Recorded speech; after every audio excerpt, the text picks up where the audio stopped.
نحمده تعالى ونستعينه ونستهدي ونتوب إليه ونعوذ بالله من شرور أنفسنا وسيئات أعمالنا من يهده الله فلا مضل له ومن يضلل فلن تجد له وليا مرشدا أشهد أن لا إله إلا الله وحده لا شريك له وأشهد أن محمدا عبده ورسوله اللهم صل وسلم وبارك على محمد وعلى آله وأصحابه وسلم.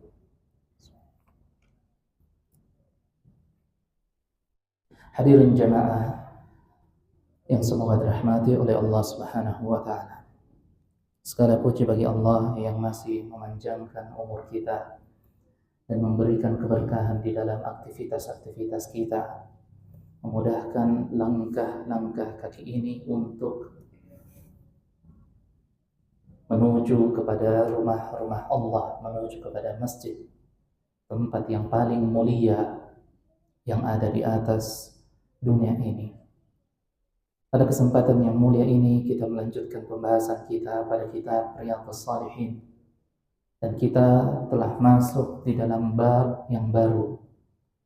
Setelah kita selesai dari bab taubat dan bab tentang keikhlasan, sekarang kita masuk ke dalam bab atau pembahasan yang baru, yaitu bab as-sabr, bab tentang kesabaran, di mana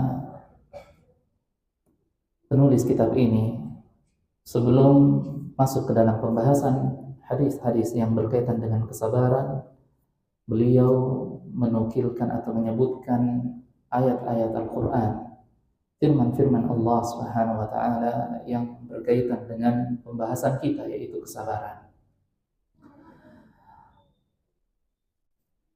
Yaitu yang pertama, firman Allah Jalla Jalaluhu, di mana Allah berfirman di dalam surah Ali Imran ayat 200. Allah Subhanahu wa taala menyebutkan, ya ayyuhallazina amanu, wahai sekalian hamba-hamba yang beriman. Dan kata salah seorang sahabat, ketika kita mendengarkan ayat yang dimulai dengan ya ayyuhallazina amanu, wahai sekalian hamba-hamba yang beriman, dan kurang lebih ada 90 ayat yang diawali dengan ya ayyuhallazina amanu, wahai orang-orang yang beriman.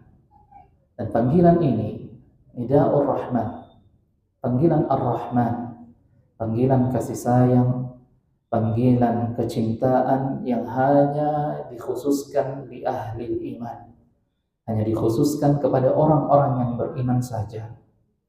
Kata salah seorang sahabat yang mengatakan, jika kalian mendengarkan firman Allah yang diawali dengan ya ayyuhallazina amanu, wahai sekalian hamba-hamba yang beriman, fa'alqi sam'ak, maka persiapkanlah pendengaranmu. Fa imma ta'atun yu'maru biha, karena setelah datangnya ya ayyuhallazina amanu, wahai hamba-hamba yang beriman, hanya ada dua kemungkinan. Kemungkinan yang pertama adalah yaitu ta'ah atau amrun yu'maru biha, perintah atau ketaatan yang Allah perintahkan untuk kita mengerjakannya. Ataukah kemungkinan yang kedua adalah sesuatu yang dilarang, perbuatan dosa, kemaksiatan yang kita dilarang untuk mendekati atau melakukannya. Jadi hanya ada di antara dua kemungkinan ini. Di ayat yang mulia ini, berkaitan dengan pembahasan kita, Allah berfirman, ya ayyuhallazina amanu, wahai sekalian hamba-hamba yang beriman, isbiru, bersabarlah kalian, wasabiru, dan saling menyabarkanlah kalian, warabitu, ya, dan berjaga-jagalah kalian, lakukanlah ribat. Kita akan jelaskan nanti apa makna dari ribat itu. Wattaqullah, dan bertakwalah kalian kepada Allah Subhanahu wa taala, la'allakum tuflihun, agar kalian mendapatkan keberuntungan dari sisi Allah Subhanahu wa taala. Sebelum kita menjelaskan ayat ini, perlu kita ketahui bahwasanya kesabaran itu ada 3, dan ini mungkin sudah kita sebutkan. Yang pertama adalah as-sabru an ma'siyatillah, menyabarkan atau menahan jiwa kita untuk tidak lagi terjatuh kepada kemaksiatan setelah kita bertobat. Ini jenis kesabaran yang pertama. Kesabaran yang kedua adalah as-sabru ala ta'atillah, bersabar, menyabarkan jiwa kita, menahan jiwa kita, mengokohkan jiwa kita untuk senantiasa berada di atas ketaatan kepada Allah Subhanahu wa taala. Kesabaran yang ketiga adalah as-sabru indal bala atau as-sabru indal musibah, yaitu menyabarkan, menahan jiwa kita ketika Allah menurunkan ujian kepada kita atau kepada hamba-hambanya. Kaitannya dengan firman Allah, di mana Allah Subhanahu wa taala menyebutkan ya ayyuhallazina amanu, wahai sekalian hamba-hamba yang beriman. Yang pertama adalah isbiru. Kata para ulama menafsirkan ayat ini, ya. Perintah Allah yang pertama adalah isbiru, wahai hamba-hamba yang beriman, bersabarlah kalian. Maksudnya adalah sabarkan jiwa kalian, tahan-tahanlah jiwa kalian ketika panggilan kemaksiatan dan jeratan-jeratan syaitan itu berusaha merasuk ke dalam hati kalian. Ya, innan nafsa la'ammaratun bisu illa man rahima rabbi. Allah Subhanahu wa taala menegaskan bahwa jiwa manusia itu, ya, senantiasa mengajak kepada pemiliknya untuk terjatuh kepada as-su, yaitu keburukan, kemungkaran dan perbuatan dosa dan kemaksiatan. Kecuali illa man rahima rabbi, kecuali jiwa-jiwa yang Allah Subhanahu wa taala turunkan rahmat kepada jiwa itu, yang dengan rahmat tersebut mereka bisa mendapatkan hidayah, petunjuk dan taufik dari Allah, sehingga mereka bisa menyabarkan jiwa mereka untuk tidak terjatuh dalam kemaksiatan. Maka perintah Allah Subhanahu wa taala, wahai hamba-hamba yang beriman, isbiru, bersabarlah kalian, maksudnya adalah tahanlah jiwa kalian ketika ada panggilan kemaksiatan yang terbetik dan terbesit di dalam pikiran kalian yang sejatinya itu datang dari syaitan. Kata Rasulullah SAW, inna syaitana yajri fi ibni Adam majrad dam. Ya, kekuatan syaitan di dalam menggoda anak cucu Adam itu sampai kepada derajat bahwa syaitan itu bisa masuk ke dalam tubuh anak cucu Adam sampai ke dalam majra Adam, ya, urat-urat nadinya, ya, tempat peredaran darahnya, ya, sehingga jeratan syaitan dan bisikan-bisikan syaitan ini amatlah sangat kuat karena ia sampai bisa masuk ke dalam, ya, ke dalam peredaran darah manusia. Kemudian Allah berfirman, wasabiru. Ya. Setelah kita diperintahkan bersabar, ya, perintah yang kedua juga isinya adalah bersabar.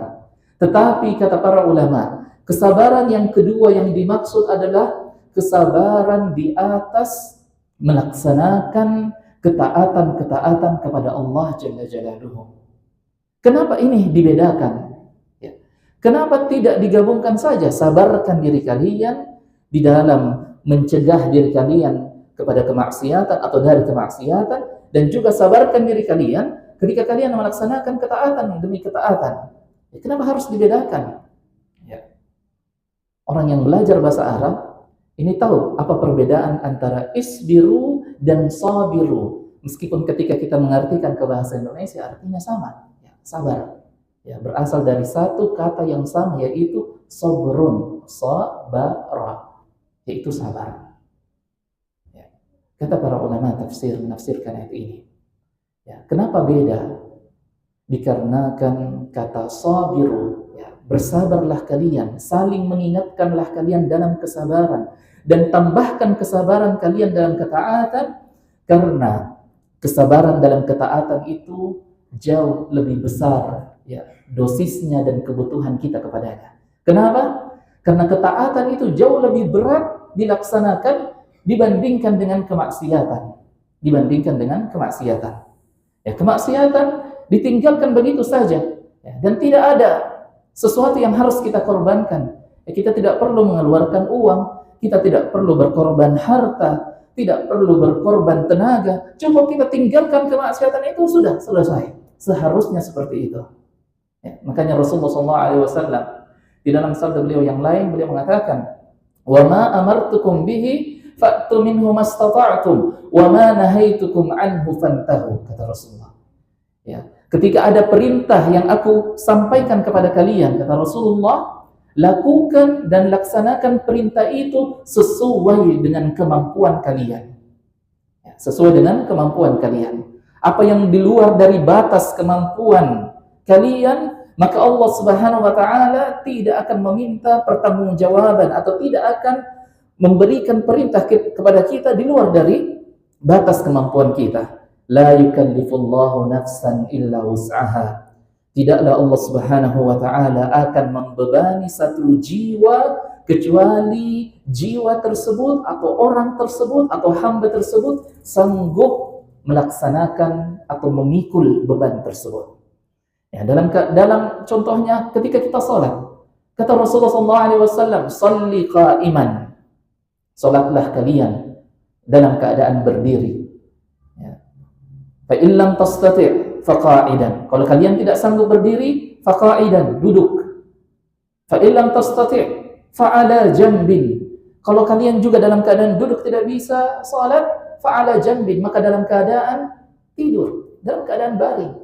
Bahkan kata para ulama, kalau ada orang yang kena penyakit yang dia tidak bisa menggerakkan seluruh tubuhnya, hanya berada di atas pembaringannya saja, tapi dia masih sadar, masih bisa mendengarkan, ya masih bisa memahami, maka dia wajib melaksanakan sholat sesuai dengan kemampuannya, bahkan ya dengan cara dia hanya menggerakkan saja kelopak matanya atau bulu matanya saja.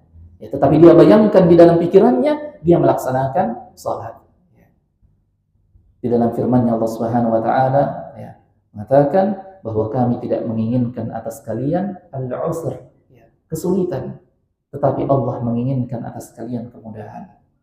Maka melaksanakan ketaatan. Adapun kemaksiatan, kata Rasulullah, apa yang aku larang kepada kalian, fantahu, berhentilah. Ya, Rasulullah tidak mengatakan fantahu mastata'tu, berhentilah kalian sesuai dengan kemampuan kalian. Sehingga ini adalah sesuatu yang harus dipahami oleh seseorang yang berusaha untuk meninggalkan kemaksiatan. Bahwa ya, meninggalkan kemaksiatan memang membutuhkan proses. Tapi jangan terlalu lama kita menjadikan proses itu berkepanjangan. Ya, sampai-sampai bisa saja kita terjatuh dalam talbis iblis. Apa itu talbis iblis?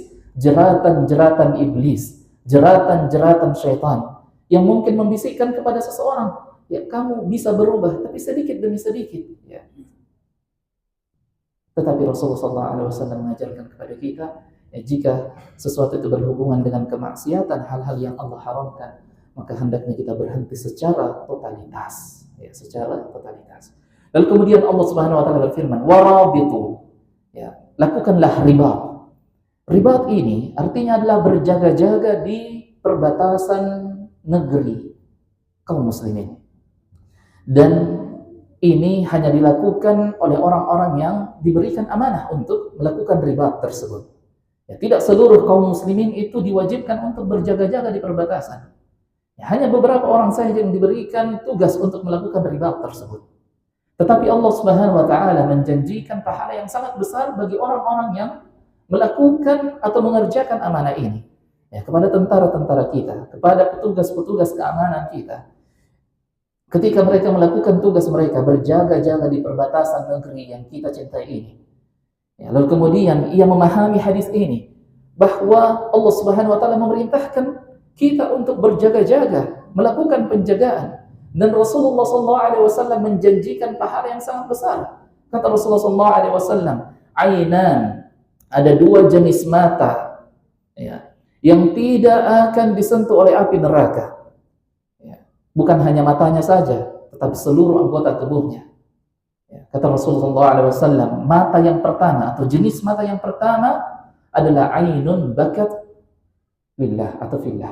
Mata yang menangis karena mengingat Allah Subhanahu wa taala, mengingat kebesaran Allah. Ketika ia membaca Al-Qur'an, ia sampai kepada ayat-ayat tentang surga, ia sampai kepada ayat-ayat tentang neraka, dan kemudian ia mentadabbur isi dari ayat-ayat tersebut, dia memahaminya dan mengambil pelajaran darinya, lalu kemudian matanya menangis, ya, dikarenakan ketakutan ia kepada Allah.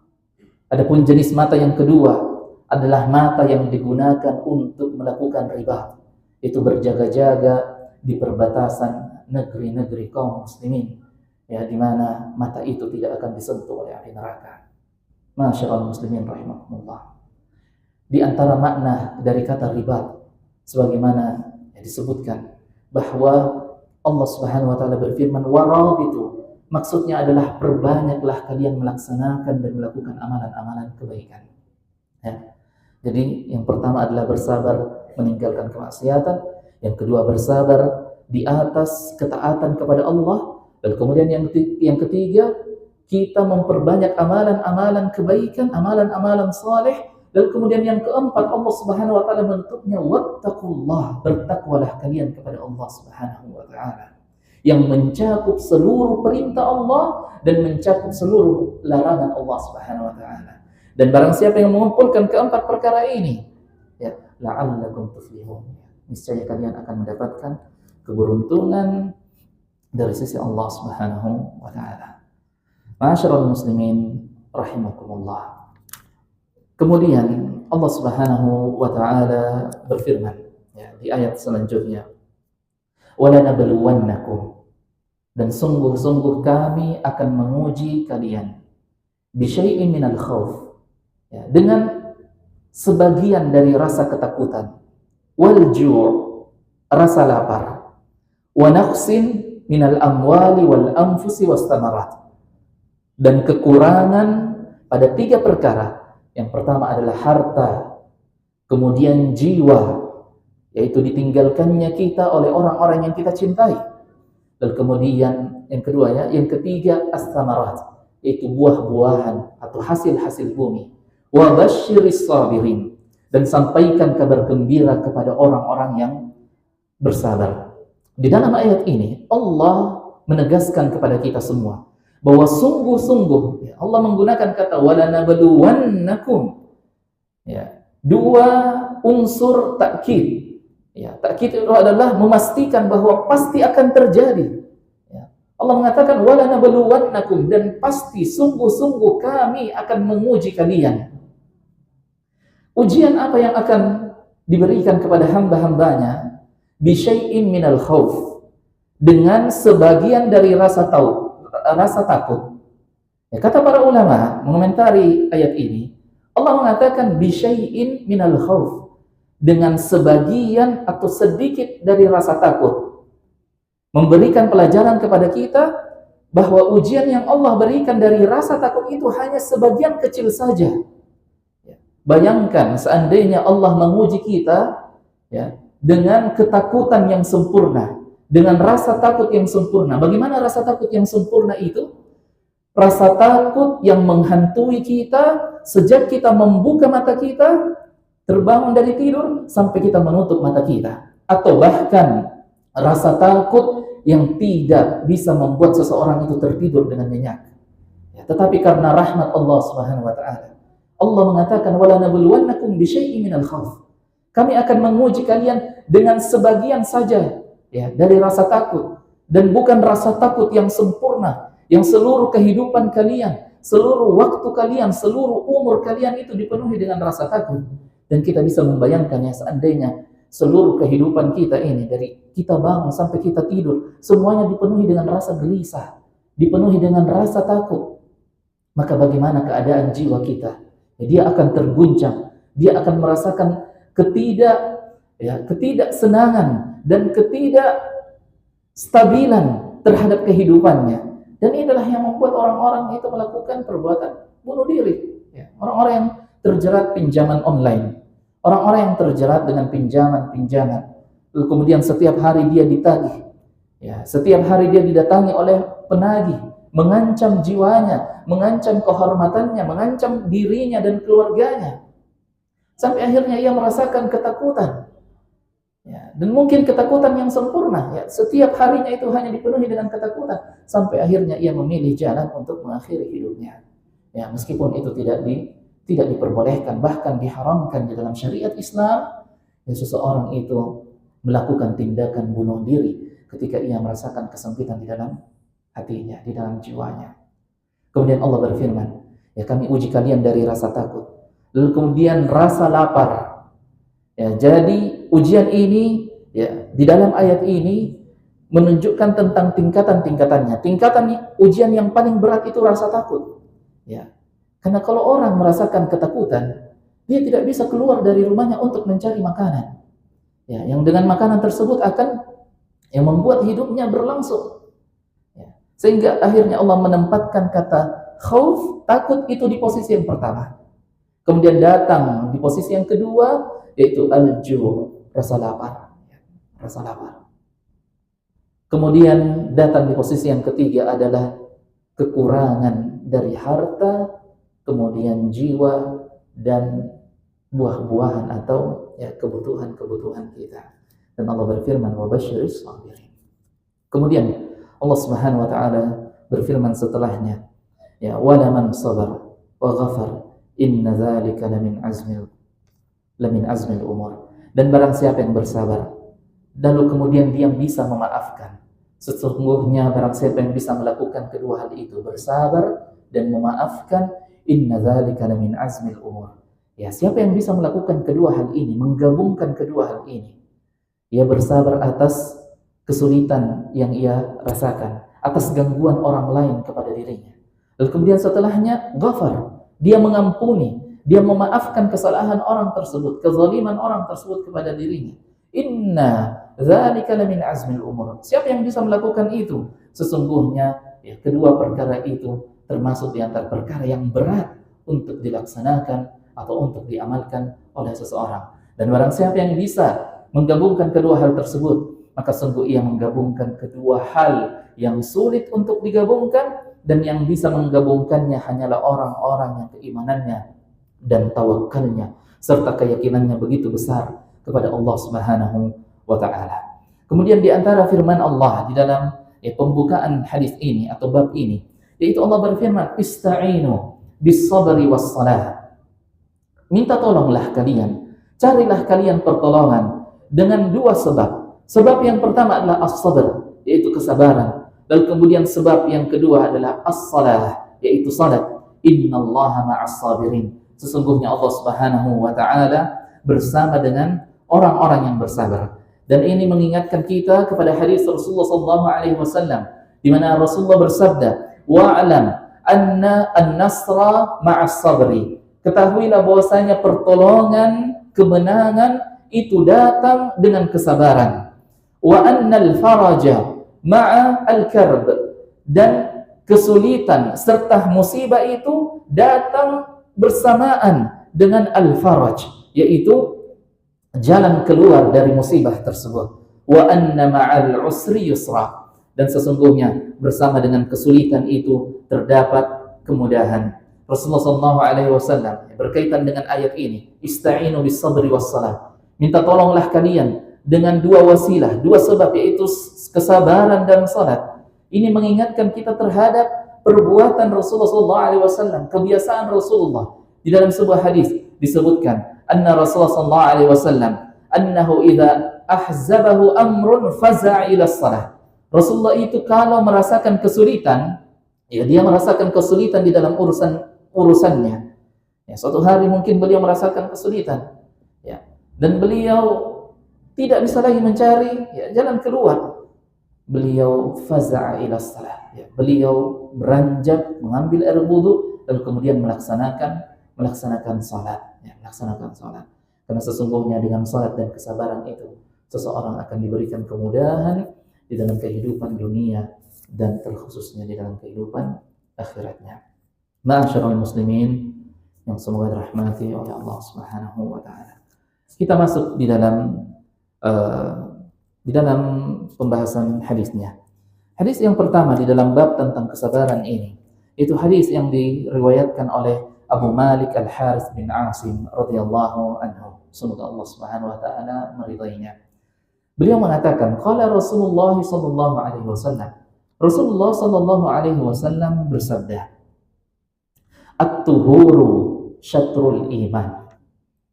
Bahwa kebersihan itu adalah bagian dari keimanan. Walhamdulillahi tamla'ul mizan. Dan perkataan alhamdulillah niscaya akan memenuhi timbangan amalan kebaikan. Wa subhanallahi walhamdulillahi tamla'ani ma bainas samawati wal ardh. Dan perkataan subhanallah dan alhamdulillah itu akan memenuhi bainas samawati wal ardi, antara langit-langit dan bumi ini atau dunia ini. Wassalatu nurun, dan salat itu adalah cahaya.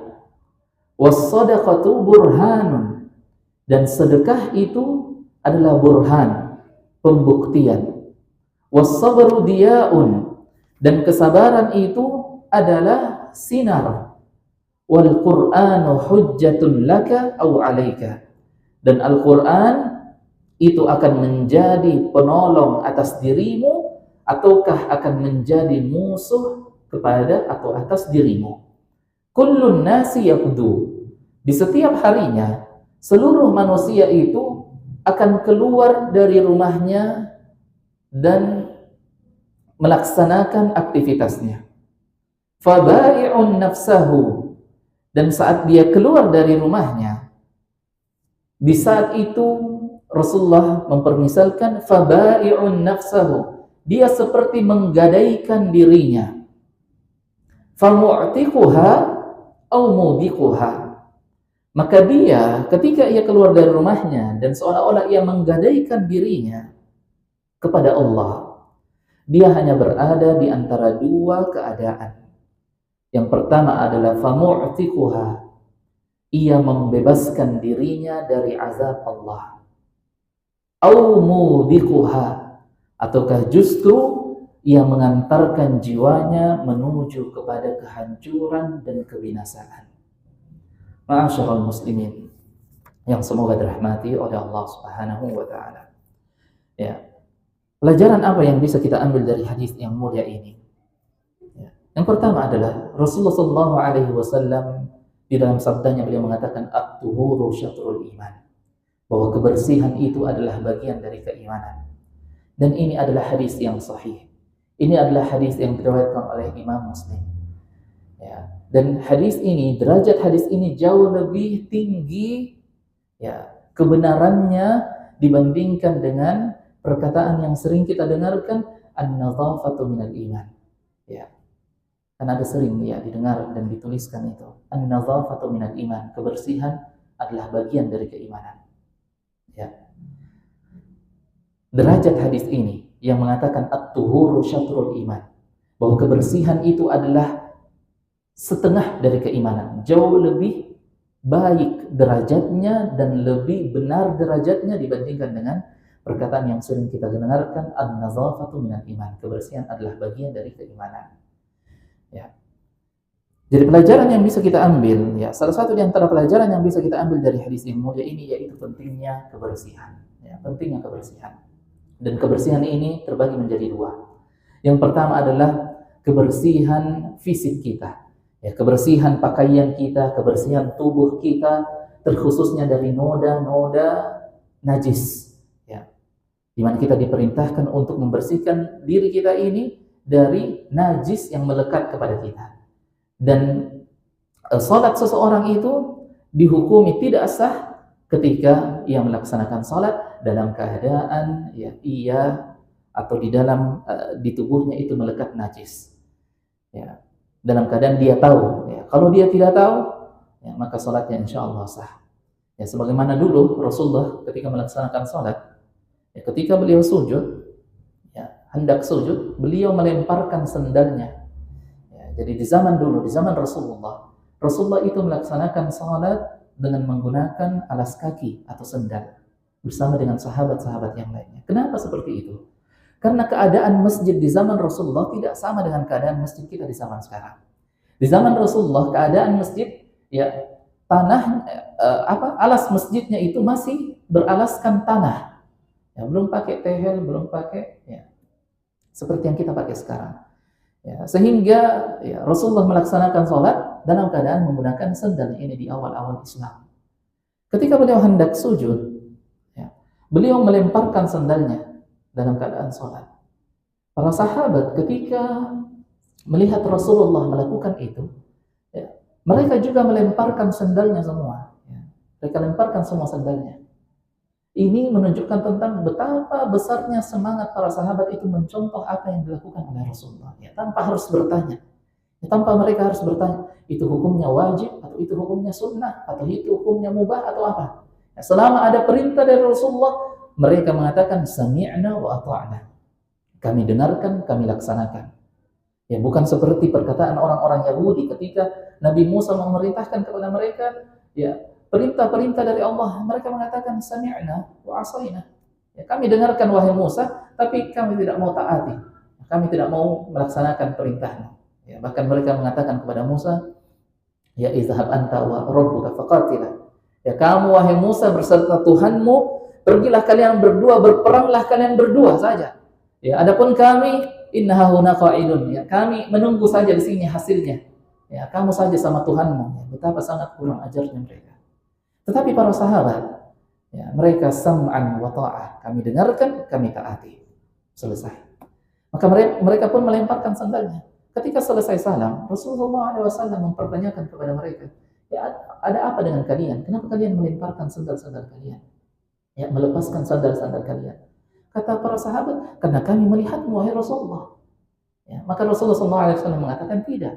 Ya, tadi ketika dalam keadaan salat Jibril datang kepada aku, membisikkan kepada aku bahwa di alas ya sendalku itu, di bawah sendalku itu terdapat najis, maka aku pun melemparkannya. Ya, maka aku pun melemparkannya. Ya, jadi jangan disalahpahami. Ya. Adapun di zaman sekarang kita ini, ya tidak boleh seseorang yang masuk di masjid pakai sendal kemudian sholat, ya menggunakan sandal. Ya, tidak boleh. Ya, apalagi masjidnya pakai karpet, ya dan seterusnya. Tetapi apakah tetap boleh melaksanakan salat menggunakan sandal atau alas kaki? Hukumnya tetap boleh dalam keadaan-keadaan tertentu. Ya, misalnya dalam keadaan ya terdesak, seseorang terdesak dan tidak bisa melaksanakan salat ya dengan melepaskan alas kaki, maka tidak apa dia yang menggunakan alas kaki. Seperti misalnya orang yang mendaki gunung. Ya, orang yang mendaki gunung atau orang yang kakinya sakit dan sedang berada di luar masjid. Dan kemudian ia harus melaksanakan sholat, dia tidak mendapati masjid. Ya, sedangkan waktu sholat sudah mau selesai, sudah mau habis. Maka di saat itu boleh dia ya menggunakan sendalnya. Wallahu a'lam. Kemudian ma'asyiral muslimin yang semoga dirahmati oleh Allah Subhanahu wa taala. Ya, sehingga kebersihan itu ada dua, ya, kebersihan fisik kita dan kebersihan hati kita. Ya, kebersihan hati kita. Kebersihan dari kemaksiatan, kebersihan dari dosa-dosa, dan kebersihan dari hal-hal yang membuat kita terjatuh di dalam perkara-perkara yang Allah Subhanahu wa taala larang. Kemudian di antara pelajaran yang bisa kita ambil dari hadis yang mulia ini tentang kemuliaan atau fadilah, keutamaan mengucapkan alhamdulillah dan subhanallah. Umat Rasulullah ini adalah umat yang spesial. Umat yang diberikan begitu banyak keutamaan dan kelebihan dibandingkan dengan umat-umat dari nabi-nabi sebelum Rasulullah SAW. Ya. Di zaman Nabi Musa, di antara syarat taubat, ya, jika ada orang yang melakukan dosa besar dan kemudian dia ingin bertaubat, di antara syarat diterima taubatnya orang tersebut adalah dia harus melakukan bunuh diri. Ya, harus dia bunuh dirinya sebagai pengorbanan dia kepada Allah. Itu di zamannya Nabi Musa. Ya.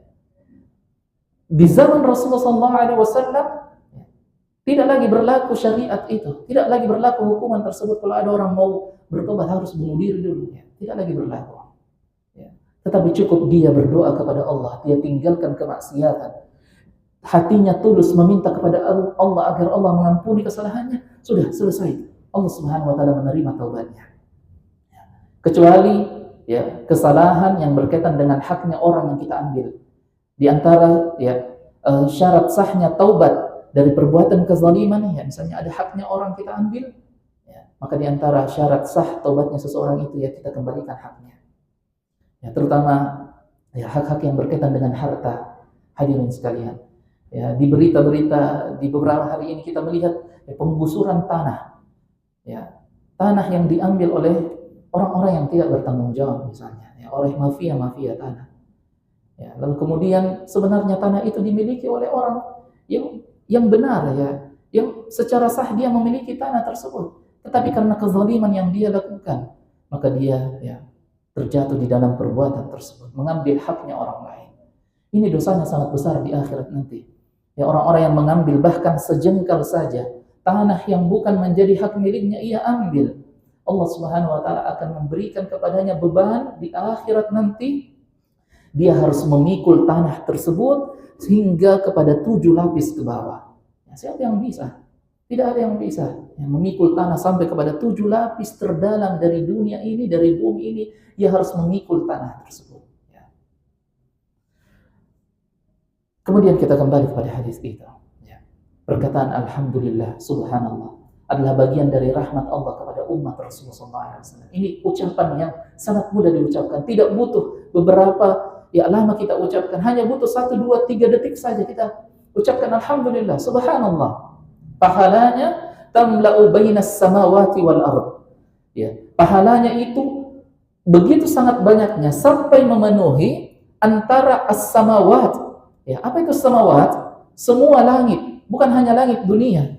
Ya, semua langit, langit sampai kepada langit ya yang ketujuh itu dipenuhi dengan pahala yang Allah berikan kepada kita. Ya, dan juga dipenuhi dengan dunia ini.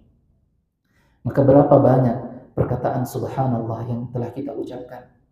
Ya, makanya di akhirat nanti Rasulullah SAW menggambarkan tentang seseorang yang Allah datangkan ya, di padang mahsyar. Lalu kemudian diperlihatkan kepadanya catatan amalan-amalan kebaikannya. Dan dia kaget. Ya. Dan tidak percaya dengan amalan-amalan yang begitu banyak. Ya. Yang diberikan kepadanya, padahal dahulu di dunia ia menganggap dirinya hanya orang yang biasa-biasa saja, amalan-amalannya ya biasa-biasa saja, sedikit. Ya, itu datang dari ucapan-ucapan, dari zikir yang ia ucapkan, subhanallah, alhamdulillah dan seterusnya. Ya, maka tidak boleh bagi lisan kita ini berat untuk mengucapkan atau berzikir kepada Allah.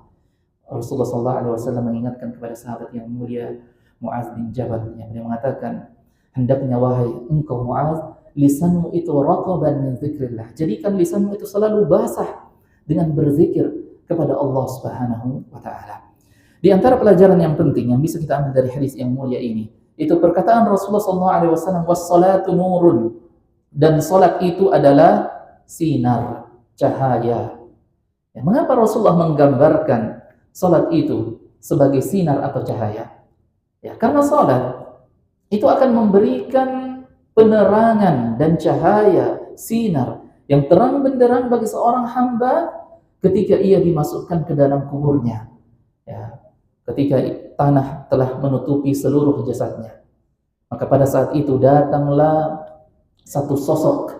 Jika orang itu adalah orang yang saleh, ya Rasulullah mempermisalkan, ya, menggambarkan. Jika itu orang yang saleh, maka akan datang satu sosok yang dipenuhi dengan cahaya, dipenuhi dengan sinar, memberikan sinar kepada orang tersebut, kepada si mayit tersebut, jenazah tersebut.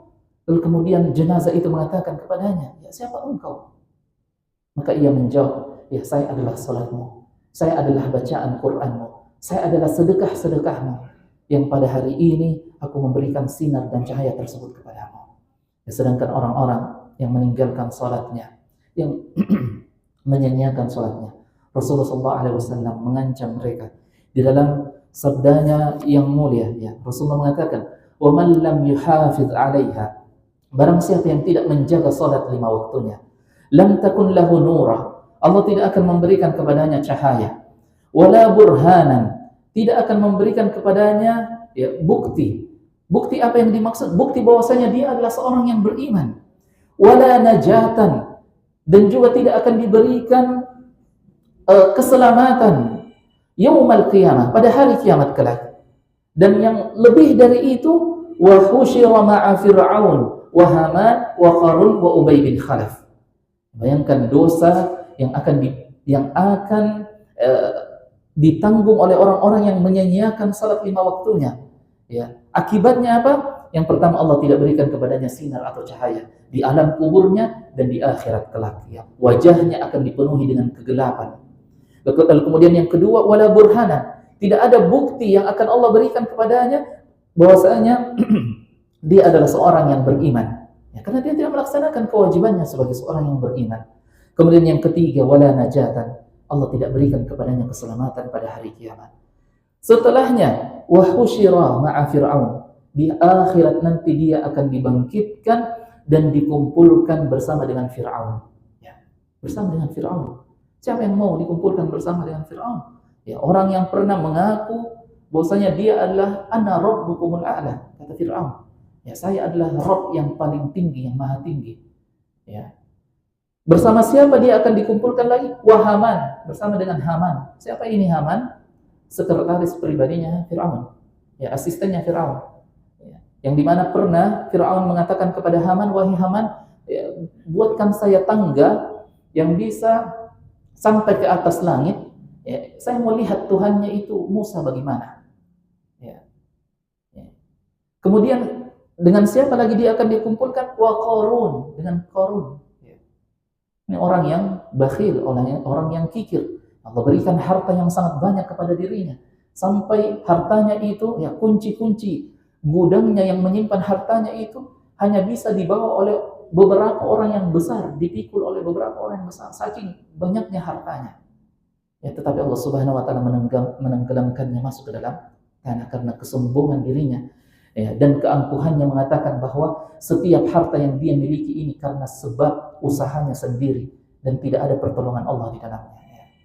Dan kemudian dia dikumpulkan bersama Ubay bin Khalaf. Ya, Ubay bin Khalaf ini salah satu pemimpin dari kaum kafir Quraisy di zaman Rasulullah SAW yang permusuhannya kepada Rasulullah sangat besar.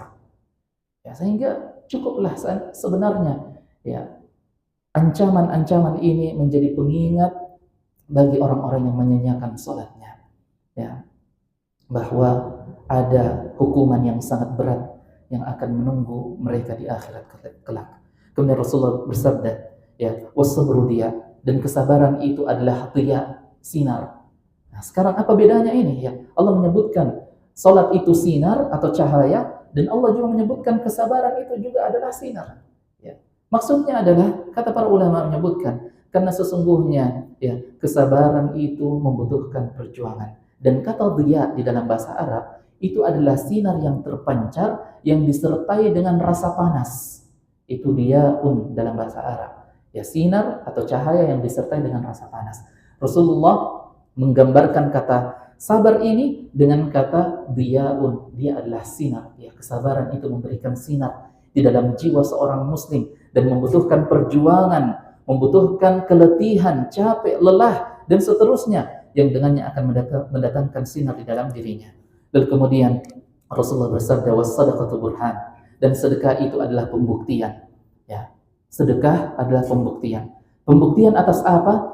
Pembuktian atas keimanan kita kepada janji-janji Allah, bahwa setiap amalan-amalan kebaikan itu akan dilipat gandakan pahalanya dari 10 kali lipat menuju kepada 100 kali lipat, menuju kepada 700 kali lipat, menuju kepada yang tidak bisa kita hitung, dan hanya Allah Subhanahu wa taala yang tahu seberapa banyak sedekah atau pahala sedekah yang kita keluarkan tersebut. Sehingga Rasulullah mempermisalkan atau Rasulullah menggambarkan as-sadaqatu burhan. Sedekah itu adalah pembuktian yang membuktikan jiwa orang-orang yang beriman, yang betul-betul beriman dengan janji Allah, bahwasanya Allah akan mengganti sedekah mereka, bahwa sedekah yang mereka keluarkan di dunia itulah yang akan menjadi harta mereka di akhirat kelak.